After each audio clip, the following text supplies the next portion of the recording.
Hi, we're Josh and Ariel Walmsley, owners of Green Valley Tree LLC, based in North Windham. We're proud to sponsor Connecticut East This Week and to serve the communities of Windham and New London counties with our tree removal and plant healthcare services. Visit our website at greenvalleytreeworks.com for a full list of our services or give us a call on 860-234-4041. We look forward to hearing from you. It's one of Connecticut's biggest maritime attractions and an internationally renowned boatyard. We visit Mystic Seaport Museum and go behind the scenes to see some of the thousands of items they have that the public don't always get to see. Plus, we take a look at some other stories making the headlines from around the region. This is Connecticut East This Week.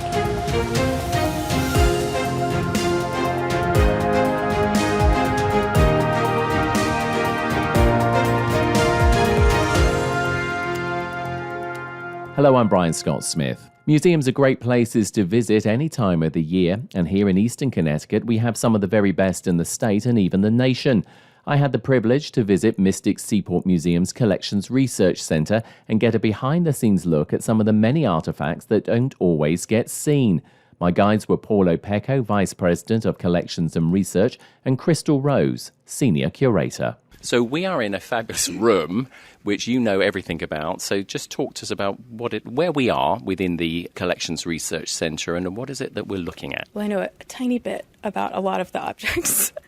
And so in this particular room, this is where we have all the materials that are not part of those other collections that Paul just mentioned. So, there's the plans and the boats and the Rosenfeld photography and the film and video. And then a lot of the other materials that don't fit into those categories go in this room.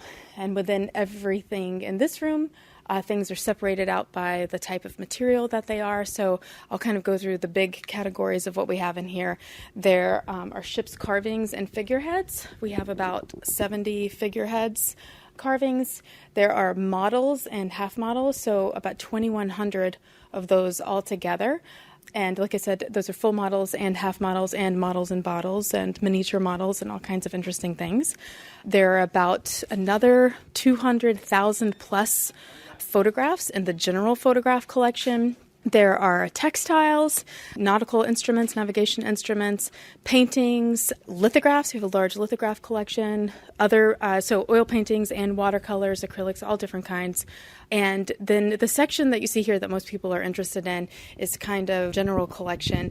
And so it starts with the obvious, which if you were standing here, you would see is a lot of whale bones. So these are sperm whale jaw bones that you see here. And all the drawers down below, there are sperm whale teeth that are carved on. So this is known as Scrimshaw. Scrimshaw is the carving on the bone or ivory of any marine mammal at sea on a whale ship by a whaler. So those drawers are full of that. There's also walrus tusks. And then it just kind of meanders back. And so, you have all of these like parts of different marine mammals here. And then as you move back, you get into other strange parts like whale kidney stones and eyeballs and shells and all kinds of things.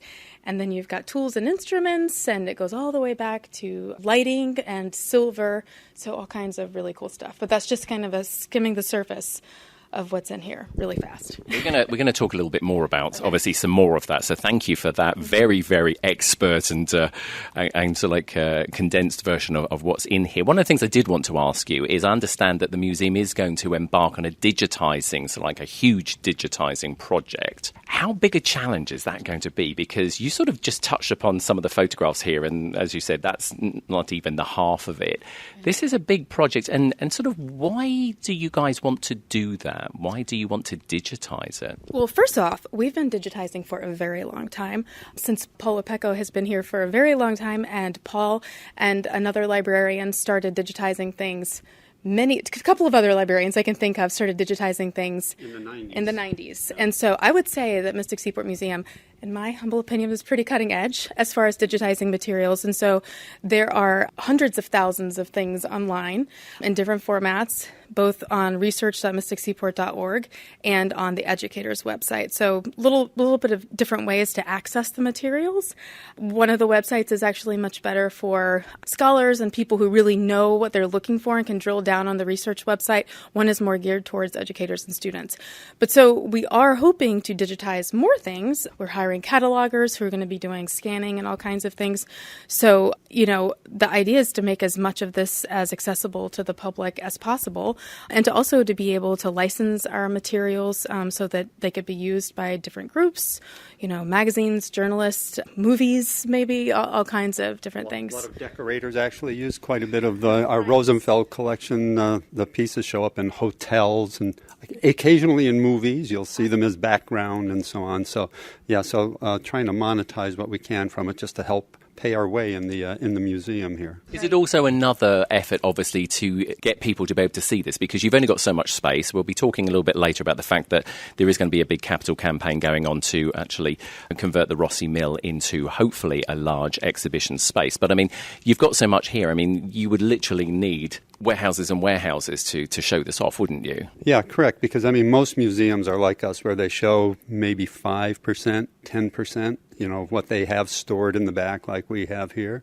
So, to take as much as we have back here and put it out on exhibit all at once, we'd need more acreage than we have across the river, which is about 20 acres or so. Right. How exciting is that as well, to be able to digitize it? Because I know you said you've been doing it for a while now, so you are cutting edge, which is great to hear. But how exciting is that for you, the people that work here every day? Because you get to see it, and now more of us are going to get to see it. It is exciting, but I have been doing that for 10 years. So it's, spent the last 10 years actually digitizing stuff monthly to make accessible for educators and students.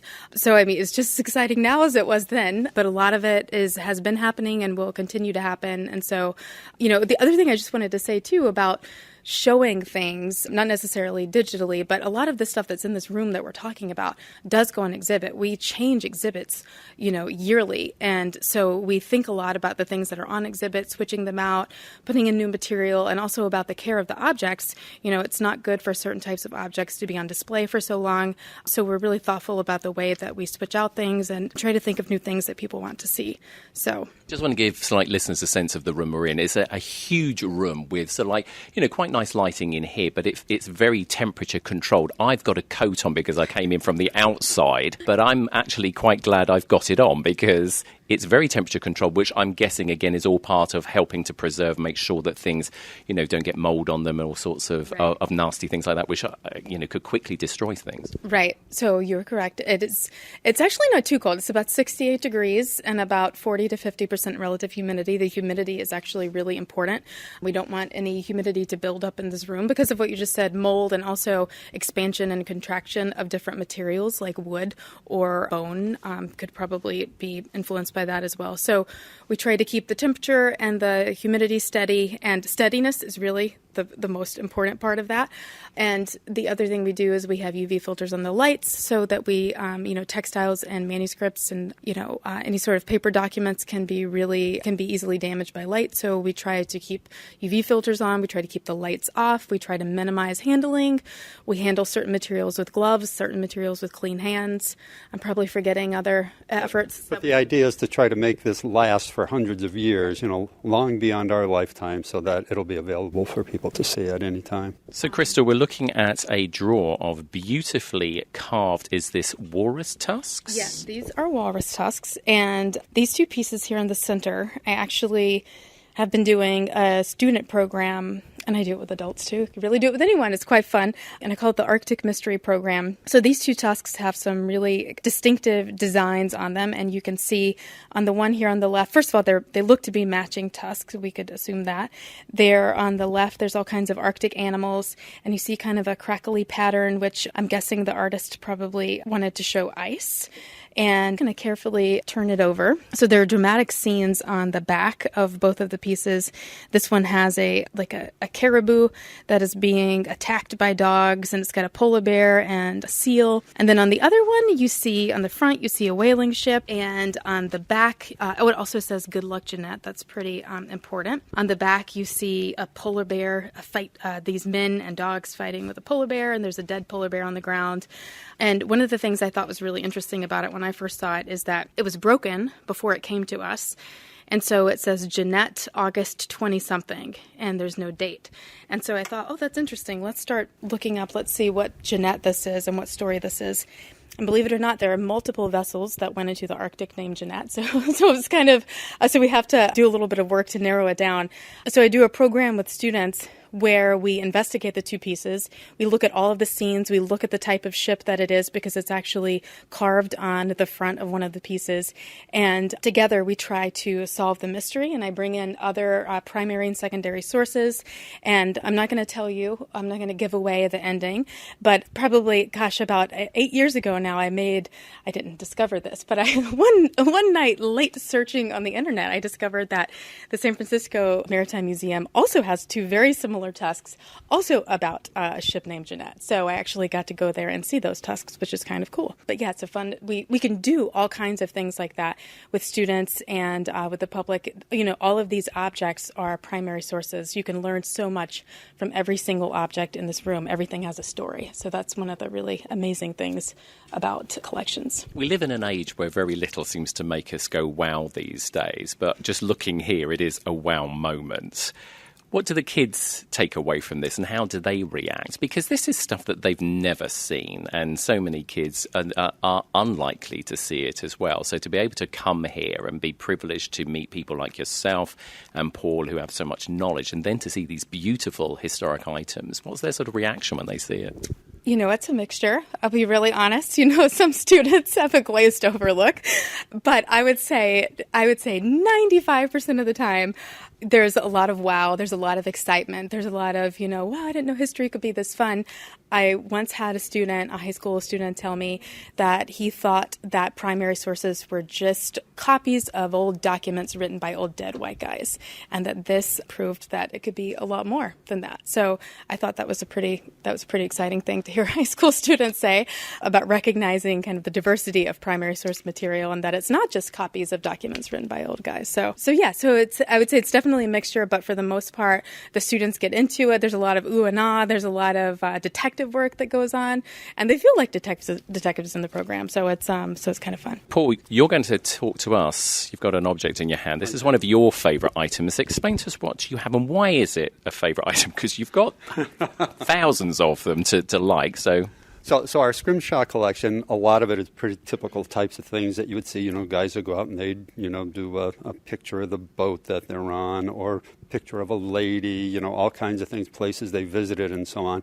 Well, this guy did a couple of strange things on a few different teeth. And one of the pictures is actually a chicken in bloomers. And the reason this is one of my favorites is just because, one, it's quite goofy. It is. Pretty interesting looking. But I don't know, probably 5 years ago or so, I was giving a tour in here to some college students from Long Island, and I opened the drawer, and the one student saw this, and he asked if he could take a picture because he loves chickens. And I said, sure, go ahead. And then about maybe 2 months later, I got an email from him, and there was a picture of the chicken. He sent it to me, except he had gotten a tattoo of it on his ankle. And I thought that was quite amazing. I also told him, don't tell his mother where he found that chicken, because I'm sure she would come after me for that. But I just think it's just a wonderful piece. And Paul, can I add to that? I could be wrong, but that chicken tooth is also featured in the Cobweb Palace. Yep. Mm-hmm. So the Cobweb Palace was a saloon in San Francisco where the saloon owner, his name was Abe Warner, would accept Scrimshaw and sailor's art and all kinds of interesting things as payment for food and beverage. And that tooth is on display behind Abe Warner in all of the pictures of the Cobweb Palace.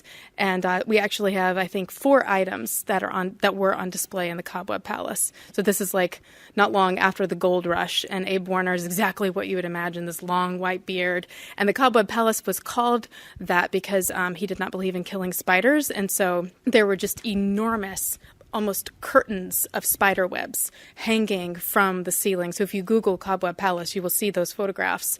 And that chicken and bloomers is right in there. Or if we can find the student, we'll find a tattoo on their leg. That's right. Yeah, and as Crystal was saying, there were a number of other pieces that were at the Cobweb Palace, too, that actually hung on the wall. And we actually have the pieces here with a little hole drilled through them where they actually hung from it. And the one guy that made those was the only scrimshander that we know that came ashore and did it professionally, too. So it's pretty cool that they made it here to the east from San Francisco, considering what happened to San Francisco in the early 1900s, So it's nice that they made it safely east and live in our possession here. Question for either of you. Looking at these beautiful pieces of art, and they are just truly just stunning, is it carved and then ink? I mean, what's the process? What do you know about the process? Can you just give us a quick layman's guide of how it's done? I'll give you the quick and dirty, especially because I've done this with a lot of kids, not with real teeth, but we actually do it with resin teeth with kids. But tooth, when it first comes out of the jaw, out of the gum, is really, for most of the teeth, they're pretty bumpy and rough and discolored. And so a sailor would actually sometimes soak it in salty water, seawater, for a period, and then would sand it down, sometimes using shark skin. And once it was sanded down, which took quite a long time to get it to a really smooth, shiny surface that you would then want to carve on, you would use whatever sharp tool you had available. You could have actually brought Scrimshaw tools with you if you knew what you were doing and you'd been to sea before. Otherwise, you might use a jackknife and a sailing needle, whatever you had. You scratch into the surface of the tooth, and then you would put in some sort of ink.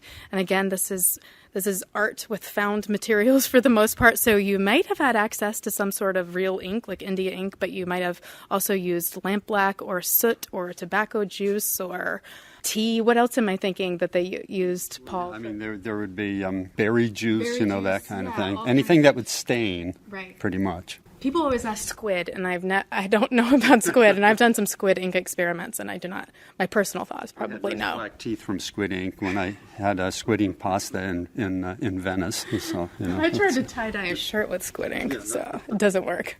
So another thing that we do here in collections is we help to support the exhibit process. So right now we have an exhibit that is opening on May 28th that is called Storyboats, and it is mostly, as you could guess, stories about boats, boat stories. And so it is 18 boats in the collection. But what you might not realize is that there are a lot of supporting artifacts that go along with those boats. So over here in collections, we have selected some artifacts that help to tell the story of each of those boats that are going to be in the exhibit. So I have a couple of things on the table here in front of me. And the reason they're out is because there's a lot of preparation that goes into preparing the cases. So first off, the cases are spectacular themselves. They're really wonderful state-of-the-art cases. And every single object, is measured. A condition report is done where we try to note exactly what the object is like before it goes in exhibit, and then we do the same thing when it comes off of exhibit. And we work with our exhibits team to actually create mounts for all of the pieces.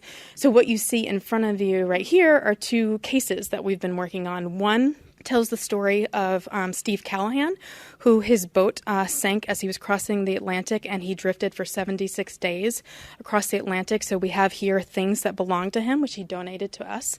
So this is a sextant that he made out of 3 pencils, which is pretty amazing. His watch, his sea survival book that he kept in a Tupperware container, and this is a picture of him after he was rescued, the pants he wore after he was rescued, and then many of the illustrations that he did for his book, Adrift, that he wrote after he was rescued. So it's an amazing story, and it's really cool that we have these objects, plus his diary that's not here on the table at the moment, to be able to tell that story. And then over here we have some materials that belonged to John Boxtos, who was an explorer. There's a great National Geographic article about him, and he traversed much of the Northwest Passage in an open umiak. And so these are some materials, including his binoculars and his parka, which is outlined in wolf ruff and rabbit fur, which is kind of cool. So all these things get really well documented, mounts made for everything. They're put in very special cases, and they will go across the street in just about 2 weeks. So Kevin O'Leary is the Vice President of Development and Marketing here at Mystic Seaport Museum. Kevin, you and the staff have taken us around the Collections Research Centre, the CRC, which is not an area which a lot of people get an opportunity to see. But thank you ever so much for that. We've just scratched the surface, really, of this incredible collection. What's the future looking like for Mystic Seaport Museum? You know, you're new, there's a new president, there's always a need to push museums forward, to push them further, and I know there's some big plans. Talk us through, you know, some of what it is, some of the vision that between you and the rest of the team here. What does it look like for Mystic Seaport Museum? The big effort on the part of any institution like ours is connecting with as wide an audience as possible on a cultural level. How are we relevant? Right? On the surface, it's old school. It's a museum. We have artifacts. People come and read cards, and maybe there's some experiential element to it. But in this day and age, we can be stereotyped as a bit old school. But as you've seen here, we have a tremendous collection of archives and intellectual property. Just the still and moving images alone account for, hours, days, weeks of content. One of our big initiatives is to begin to methodically catalog, digitize, meta tag, and make accessible our collection. And what does that mean? That means establishing a digital online vault that is accessible to the public at large. You can search by whatever means you want to.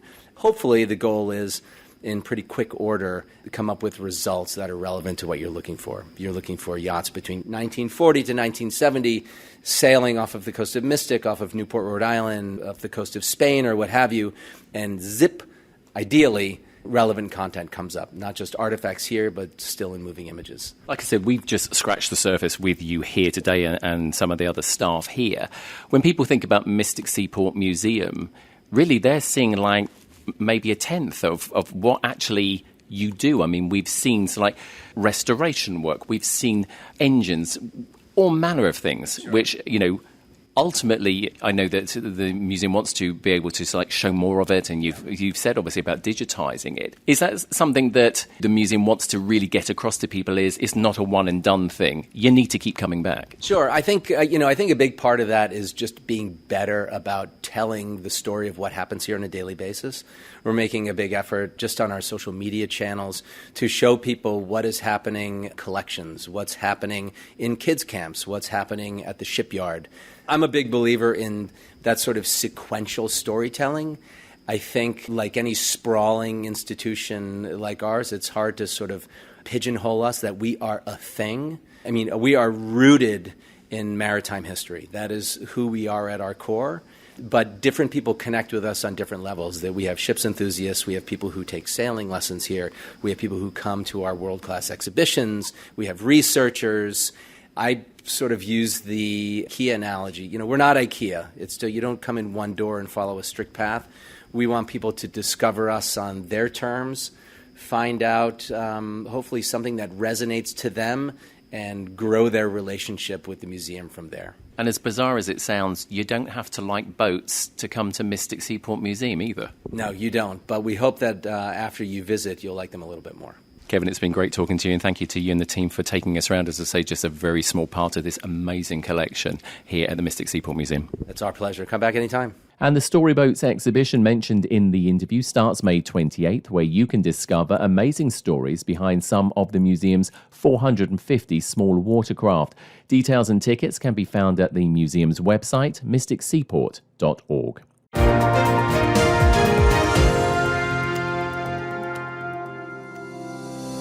The warmer weather is here, and it's time to give your plants some health care. From mulching to aeration to growth regulator, remedial and preventative treatments against fungus, as well as insects like the spotted lanternfly and gypsy moth. Don't be reactive, be proactive, and keep your trees and plants in tip-top condition to avoid long-term health problems. Find more details about plant health care services. Call 860-234-4041 or visit our website at greenvalleytreeworks.com.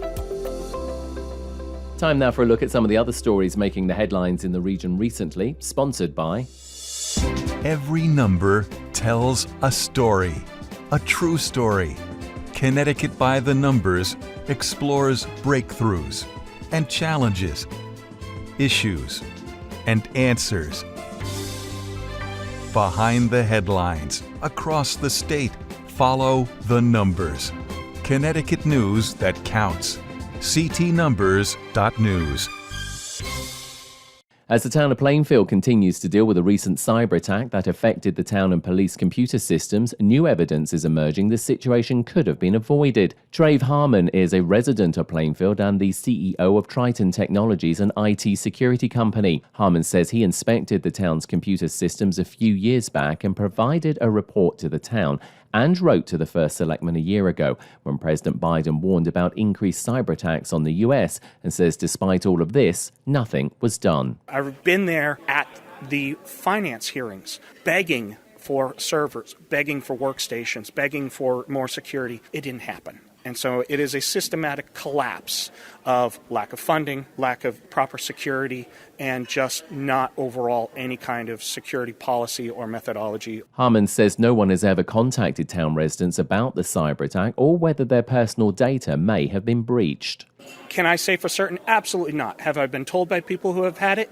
Yes, but the problem is that we don't have any more details. As a citizen, my details are in there. I don't know what they are. Am I expecting a car to suddenly be on my credit report? We've got nothing.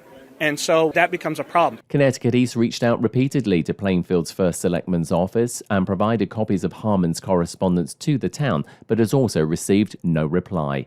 The cost to rectify the damage caused by the cyber attack on the town's computer systems is estimated at around $350,000. The Connecticut Department of Transportation has launched a new initiative called Transit CX to find out what residents want from their public transport in the state. Alicia Late is the Customer Experience Transportation Supervising Planner for the DOT and says much has changed since COVID-19. Since the pandemic, public transportation is going through this shift. We have individuals who are teleworking. We have individuals that have needed us throughout the pandemic and also changing travel patterns. So we really want to take a look at is what we're providing meeting the needs of our customers. And then we're going to take all of that information and create this vision. So what do we envision public transportation to look like in our near future and future? DOT will be holding pop-up events at transportation hubs across the state until early fall to discuss bus, rail, paratransit, and dial-a-ride services.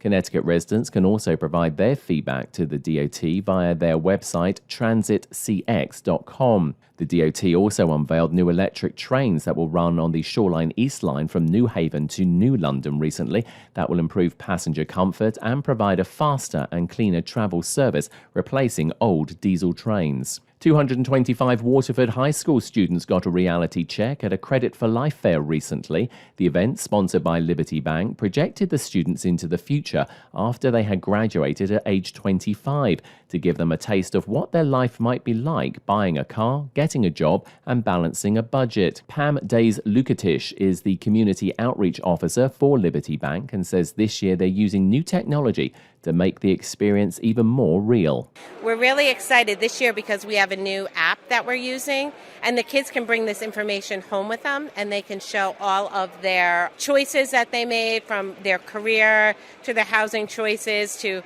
how do they manage a credit card and how do they choose transportation, all the different life choices I have to make. Jack Lathrop is an 18-year-old student at Waterford High and says it opened his eyes. I definitely think it's helpful because it's like an eye-opening experience about how much real things cost and how you have to budget your money. I've already dropped below $500 in my savings account, and I'm only 15 minutes in, so I've got to learn how to select through my different accounts differently and make better options and choices, I guess. The phone app allowed for unexpected situations like identity theft to be dropped into the student's life situation in real time, giving them a real sense of what happens in the world today.